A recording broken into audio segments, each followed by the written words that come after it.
Obrigado, obrigado a todos. Eu acho que está sendo uma imensa alegria estar aqui com vocês, nesse evento que está com esse nível de participação. Eu acho muito importante que nós tenhamos conseguido ter uma ação desse nível, né? Eu acho que a BAP, a FAO e a própria classe dos arquitetos, paisagistas possam ter esse tipo de confraternização e troca, etc., que esses eventos propiciam.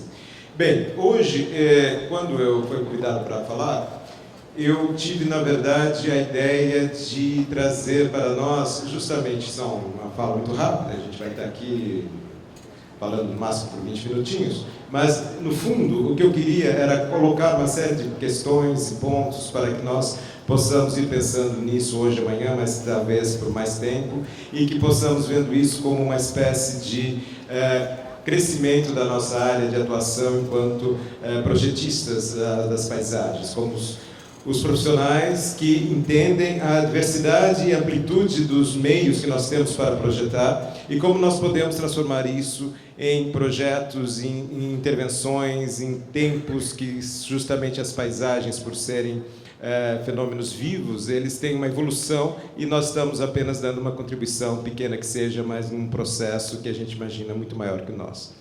Você pode passar, por favor.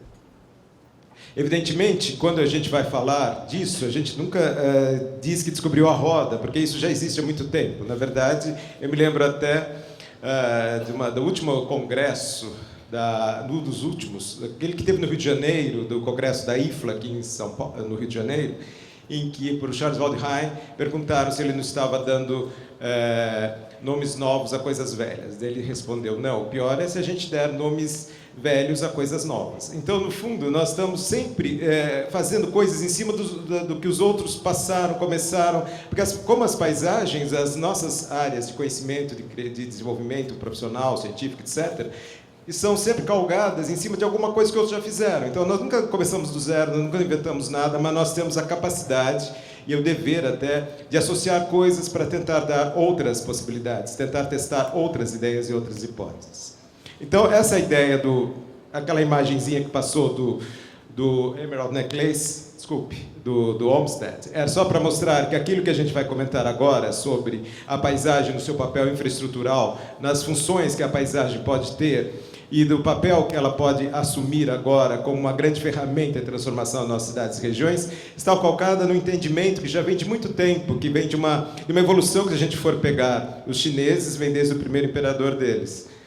Mas, enfim, então o que a gente quer comentar aqui com vocês é que nós estamos trabalhando com alguma coisa que tem um papel agora, quando a gente trabalha com a área de projeto da paisagem, do plano de projeto da paisagem, que no fundo está calgada naquilo que dá condições da própria habitabilidade das nossas cidades, como a gente consegue gerar as condições para aquelas aglomerações urbanas, para contribuir para que a gente tenha uma certa condição de maior sustentabilidade, apesar de todos os problemas que essa palavra carrega, mas a gente sempre vai procurar esse objetivo. E para ver as infraestruturas da cidade, a gente vê a paisagem como uma dessas infraestruturas. E uma dessas infraestruturas que a gente pode chamar de uma infraestrutura verde, que é o termo que está sendo muito utilizado, e que nós estamos assumindo também aqui. Na verdade, a gente fala até de infraestruturas verdes, azuis, as infraestruturas enfim, tem várias denominações. Mas nós assumimos isso para dizer que esse conjunto de ações, espaços que desempenham essas funções na cidade, elas estão trabalhando para um nível de importância que é a base mesmo desse território que a gente chama cidade. E a gente vê também que a paisagem assume agora todo um papel como grande motor, como grande gatilho de uma nova visão até do urbanismo, que no fundo remete até à origem da própria história do urbanismo, né, no século XVII, XVIII, XIX. Mas, enfim, nós temos agora a ideia de que a paisagem é a paisagem que que dá as ferramentas estratégicas mais interessantes para intervir nos espaços abertos urbanos ou nos espaços livres. Por favor. E que também isso gera toda uma ideia de que o urbanismo pode, evidentemente, agora assumir esse papel do grande gerador de uma visão mais ecológica da cidade. Porque quando você assume a paisagem como uma ferramenta do urbanismo, o urbanismo pode se tornar uma ferramenta mais que expresse melhor todos aqueles ciclos e processos da natureza, que pode acomodá-los com maior clareza, que pode tirar partido desses valores da natureza dentro da cidade. Por favor.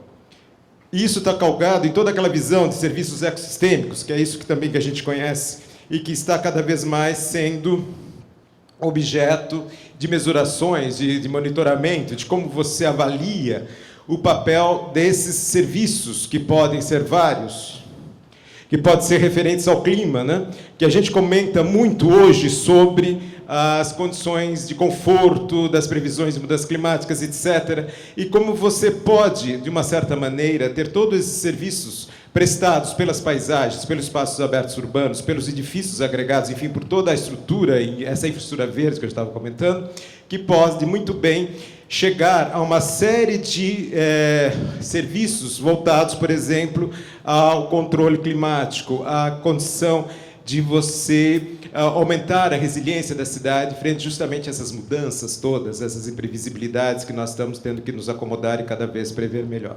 Por favor. Outro serviço ecossistêmico que a gente está constantemente sendo questionado e nos preocupa profundamente é como que a gente cuida da água, como que a gente pode, de uma certa maneira, quebrar aquela dicotomia de que cidades e bacias hidrográficas e a síndrome dos rios urbanos são uma coisa quase que inerente. A gente tem que, será que é realmente impossível você ter rios, a água numa cidade de uma forma que não seja destruindo esse rio? Será que você pode ter uma água numa cidade de uma forma diferente? Você pode trazer essas águas? Evidentemente que a gente sabe que sim. A gente precisa apenas encontrar isso. Mas todos os serviços que você pode, as formas, as funções de condução, detenção, retenção, liberação, etc., que você pode trabalhar com a água numa cidade, são inerentemente funções que acontecem na paisagem. Então, são elementos do projeto de paisagem. Isso já está sendo trabalhado em manuais muito comuns que vocês encontram, até um Google na internet, caem dezenas de outros ferramentas que entram, por exemplo, em toda aquela categoria do Low Impact Development, que é esse manual, por exemplo, dessa Universidade de Arkansas, em que justamente esse questionamento de como nós trabalhávamos a água 100 anos atrás, na verdade, herdando do século XIX e implantando no século XX, não é o modo que você trabalharia no século XXI para recuperar as águas. No fundo, isso entra numa série de outras questões tecnológicas que nós começamos a perceber que as tecnologias da natureza acabam sendo muito mais eficientes e interessantes do que aquelas tecnologias que nós julgávamos que eram as respostas para todos os nossos problemas. Por favor.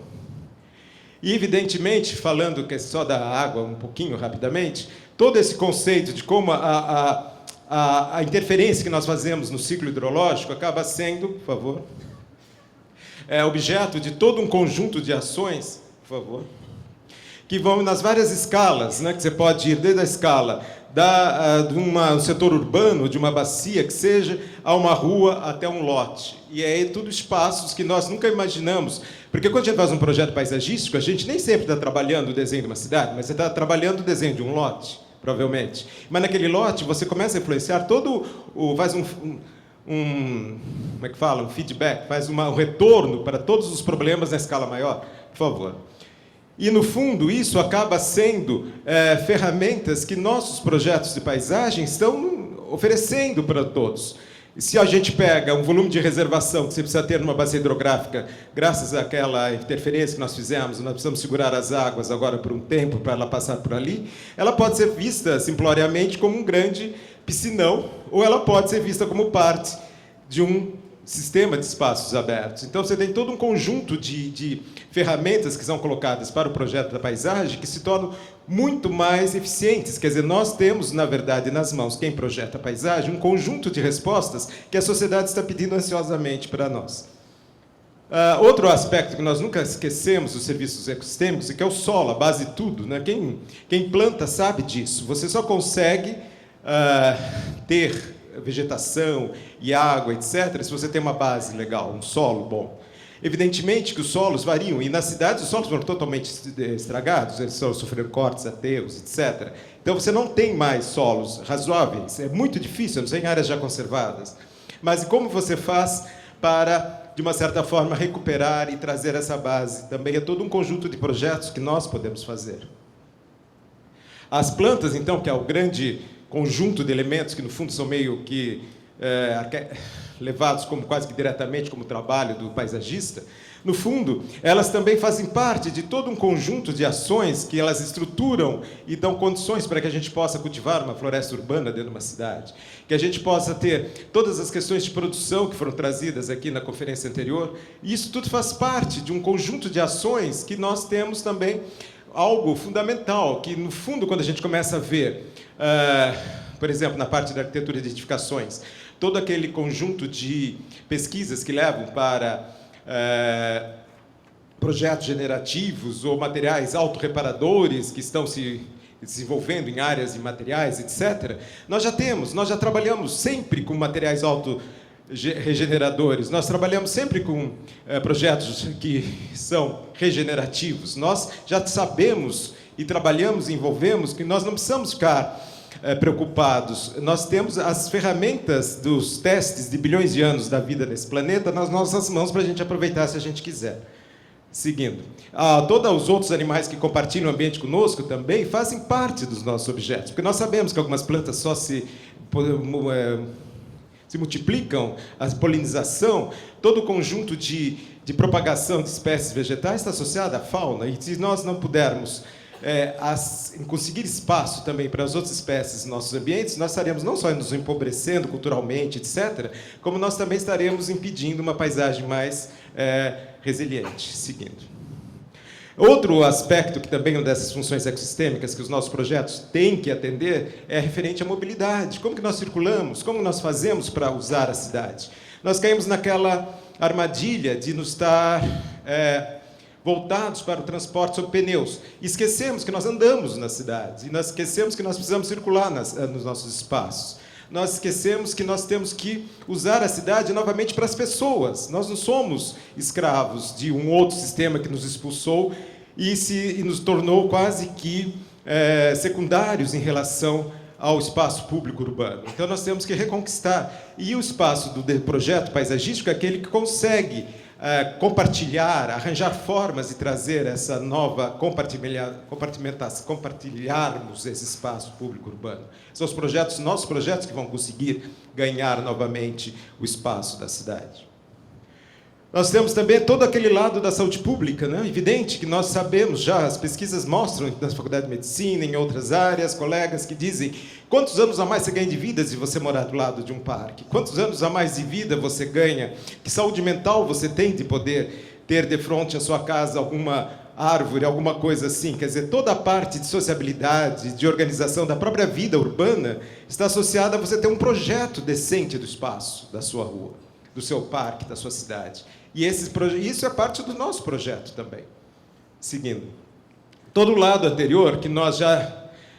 De todas as tarefas que nós temos, às vezes a gente até releva aquela que talvez seja a origem até da própria criação da arte paisagística, que é a questão da cultura mesmo. Nós nos identificamos com o lugar, nós temos direito a uma paisagem. A paisagem faz parte do nosso patrimônio. Ninguém pode chegar e tirar uma paisagem de você. Isso é uma violência incrível. Você sofre isso como sendo parte de sua vida, do seu cotidiano. Então, todos os aspectos referentes a como você se identifica, como você se relaciona com o território, toda a questão da sociedade, como ela se organiza, isso é parte do desenho da paisagem, é isso que nos traz a apropriação de um lugar. E toda a base econômica de uma cidade, vocês percebem que justamente a estratégia de como se tornou estratégico, na verdade, a paisagem como ferramenta do urbanismo e de projetos urbanos, é justamente porque ela gera todo um boom, ela consegue gerar toda uma mudança de percepção e, na verdade, traz para áreas que são deprimidas, áreas que estão decadentes, todo um conjunto de forças que fazem justamente com que aquele lugar possa novamente se inserir dentro de uma competição, de um mercado global, entre outras cidades, como que elas conseguem se organizar. Na verdade, quando você usa eventos como uma Olimpíada, na verdade, o grande legado dela é a mudança da percepção da cidade, de como aquilo vai gerar para áreas que estavam degradadas ou áreas que estavam subutilizadas, toda uma nova reinserção dentro do mercado da cidade, dentro do uso da cidade, dentro das forças que fazem e constroem a cidade. Né? Então, nós temos uma grande janela de oportunidade, porque, no fundo, todos esses... Algumas, tem outras, tem todo o lado da energia, e tem tantas outras funções, mas eu só toquei algumas, que fazem com que essas paisagens infraestruturais possam ser, na verdade, uma grande ferramenta de oportunidade para crescimento do mercado de trabalho, para crescimento da atuação, para crescimento do âmbito de como nós agimos na sociedade. E essa nossa grande ferramenta tem algumas palavras bem fortes, umas palavras-chave, que a gente pode dizer, por exemplo, de como essa paisagem, essa infraestrutural, essa rede, essa infraestrutura verde, na verdade, ela se conforma com uma rede descentralizada. Ela, no fundo, é parte, desde aquele pequeno recuo frontal, no jardim que você faz por um prédio, até um grande parque linear, até uma orla, o que seja. Isso faz parte de toda uma rede que ela pode ser construída aos poucos, que ela vai se conectando. Então, não é verdade, então você não tem mais necessidade de voltar a ter uma visão muito centralizada e hierárquica dos espaços. Nós temos que perceber que todos os pontos, por exemplo, para a água na questão da drenagem urbana, todos os pontos de uma bacia valem a pena, então não adianta só você centrar no parque linear no fundo de vale. É toda a área de captação, de contribuição para aquele córrego que acaba acarretando ou não a qualidade daquele córrego.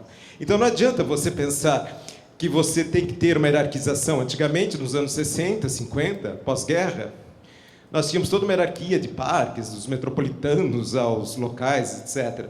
Na verdade, todas as áreas são importantes. Isso carrega também outro lado muito interessante. Que a gente trabalha com uma rede de infraestrutura que é modular. Significa que ela é intercambiável, significa que partes podem perder, outras podem ser implantadas, mas você está sempre montando uma grande rede conectada que funciona como a natureza funciona, como funcionam os enxames, como funcionam os cardumes de peixes, como funcionam os rizomas das plantas, das raízes. Você está perdendo pedacinhos, mas outros brotam, surgem e retomam, e no grande número você consegue ter a capacidade de resiliência. Outro aspecto interessante que a gente absorve também da natureza é a forma da dispersão. Como nós temos espaços que são, na verdade, parte de uma estratégia que pode ser evoluída, que pode avançar, que pode ir se desenvolvendo, dispersando o desenho urbano. E que tem aquela grande vantagem que outros sistemas não têm, os mais rígidos, né, das infraestruturas convencionais, que são rígidas, duras, que não conseguem se adaptar. Nós temos a capacidade de ter uma infraestrutura adaptável, que ela se acomoda, que ela vai evoluindo conforme a necessidade, que ela vai se adaptando, que nós temos condições, e sabemos disso quem projeta paisagem, que você nunca termina um projeto paisagístico. Você entrega o projeto para o cliente, inaugura com alguém, mas é só pro forma. Você sabe que aquele projeto nunca vai ficar pronto. E ele vai estar sempre sendo objeto de testes, de avanço. E, portanto, nós estamos trabalhando com um elemento básico, que é a flexibilidade. São redes de paisagens, de infraestruturas, que são absolutamente cabíveis de serem recuperadas e moldadas conforme as necessidades do momento, da pulsação daquele lugar, da época da cidade, da mudança de uso de solo, do que acontece naquele lugar, faz com que você possa ter esse espaço aberto como algo muito flexível. E é isso que faz a grande... como é que fala? O elemento totalmente estratégico da paisagem, porque ela é algo extremamente flexível e permite que você possa ir se adaptando e organizando, evoluindo conforme os espaços que você cria. E, portanto, você chega na paisagem como aquele grande soft system, né? A gente podia falar da soft power, que é a capacidade de você ganhar uma guerra sem necessariamente ter o hard power, sem você jogar bombas, mas pela indústria cultural, por exemplo, você pode ter a paisagem como o soft system, né? Como a paisagem flexível, como o sistema flexível, que justamente permite que você consiga avançar naqueles pontos que as nossas formas tradicionais de conhecimento e de construção do espaço, da cidade, etc., se encontram em contradição, se encontram meio que parados, né? Porque toda a parte urbana, a gente enxergava a cidade, pelo menos quem construía, desde a época dos sumérios, sei lá, eles imaginavam que você estava criando alguma coisa que era para ficar para sempre. Então você construía uma cidade achando que os seus monumentos, seus edifícios, sua rede de infraestrutura era algo para durar séculos. Evidentemente que pode durar, as pirâmides estão lá, mas, de qualquer maneira, o entorno delas não é mais o mesmo. Mas, e nem elas, né, coitadas. Mas, enfim, estão segurando. Mas isso não significa que você talvez seja mais tático, você estar envolvido na criação de algo que justamente não esteja calcado na permanência, nem naquela pretensa estabilidade, e nem naquela pretensa coerência que permita que os grandes projetos urbanos antigamente se baseavam, né? E que você justamente está trabalhando com algo que está crescendo e mudando através do tempo, como a própria natureza, que é o modelo daquilo que você tem como projeto de paisagem.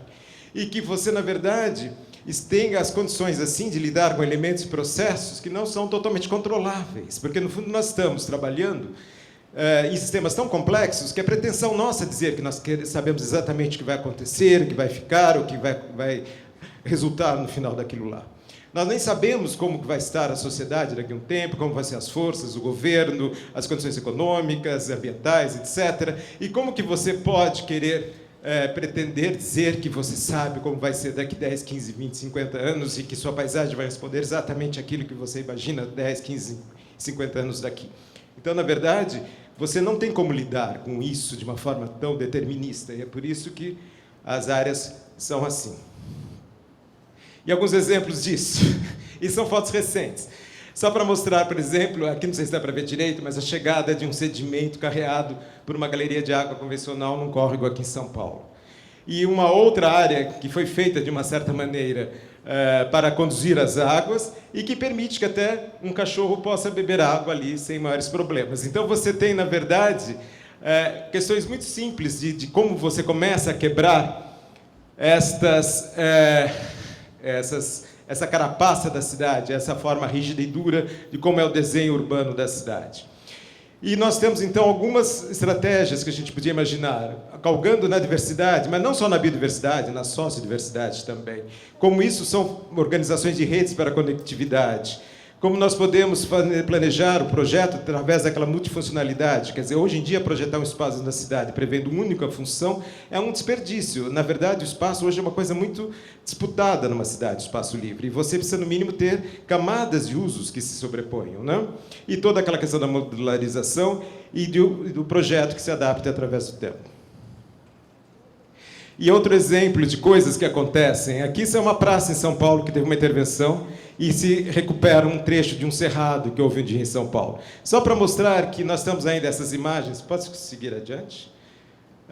Você imagina que isso é uma outra praça também em São Paulo, que tinha um desenho anterior, que era um projeto do DEPAV, deve ser dos anos 70, 80, e que foi feita uma escavação e se fez uma recuperação de nascente. Tudo bem. Mas só para mostrar que nós estamos numa fase que ainda nós estamos procurando respostas para isso. Como que a gente vai adaptando, como que a gente vai, ainda numa fase romântica, talvez, mas entender que esses projetos podem ter essas camadas de interpretação e de entendimento e pode chegar a outros processos que, no fundo, a gente começa a imaginar que isso são intervenções selvagens, vamos chamar assim, sem projeto, quase consideradas uma vandalização do espaço público por algumas pessoas. Mas, no fundo, isso mostra que o desenho tradicional, aquele desenho duro que até a gente dava nos nossos projetos paisagísticos de antigamente, já começa a ser questionado até de uma forma meio, como é que fala?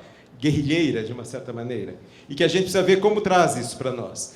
Ou outras possibilidades de você começar a intervir em áreas de reservação das águas da cidade, ou áreas como esta, que no fundo ficam pedindo para a gente, olha, não tem espaço aberto em São Paulo, mas a gente pega uma imagem, por exemplo, desse trecho da Marginal aqui do Pinheiros, e você vê a condição de espaços abertos e livres e todas as possibilidades de projeto que surgem nesses lugares.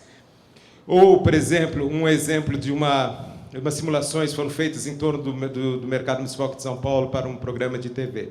Nós vemos que isso aqui foi uma ideia de você só tirar o estacionamento em volta de um prédio desses, você já libera espaço. Por que você precisa ter meia dúzia de vagas sendo controladas por guardadores de carros para assegurar uma forma de privatização do espaço público, por favor?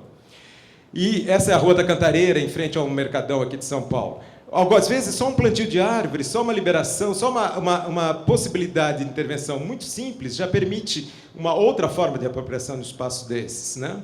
Ou mesmo uma outra visão mais feita também nesse momento, como que, evidentemente que a ideia aqui, o coitado do tamanho do ATI, o canal continua igual, ninguém ia mexer nas condições de hidráulica do canal. Mas só se você imaginar que você consegue amenizar uma margem, está vendo que nessa margem do lado do mercado tem um piso diferente, do outro lado continua como está. Só uma alteração mínima em alguns elementos já estão toda uma possibilidade de você interagir com algum espaço, né?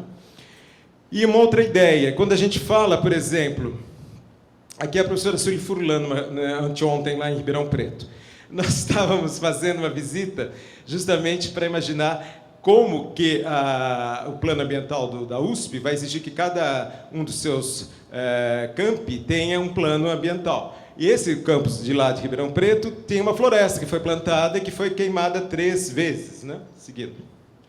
Mas você tem o funcionário da universidade que plantou a floresta. E você tem que ele está lá no lugar que é dessa floresta, o trecho que não pegou fogo da floresta e que está há 18 anos plantado. Então você imagina que um lugar que era um pasto, que era uma fazenda de café, e virou pasto depois, e pode ser, de repente, uma paisagem que novamente possa até dar origem a pesquisas, etc. E você encontra também nesse espaço uma antiga onde você secava o café, como é que chama? Terreiro, a tulha de café. E você tinha, na verdade, o muro debaixo de arrimo da tulha de café sendo colonizado por outras plantas. Essa figueira, evidentemente, está com os dias contados, porque o Codenfar pediu a recuperação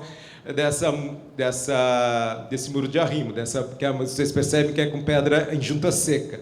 Mas, no fundo, essa árvore está demonstrando uma capacidade de adaptação que eu acho muito interessante e que nós podemos imaginar que isso tudo pode estar também brotando até na calçada em frente da casa da gente. Então, no fundo, essas hipóteses de que essa infraestrutura flexível, essa paisagem que se organiza e se transforma num elemento de força para a mudança das condições ambientais e sociais e até culturais de uma cidade, são dadas por forças que se acomodam, que se tornam totalmente fáceis de serem identificadas e precisam apenas de uma pequena ajuda para serem desabrochadas. Eu acho que era isso que eu tinha um pouco para deixar de mensagem para vocês. Obrigado.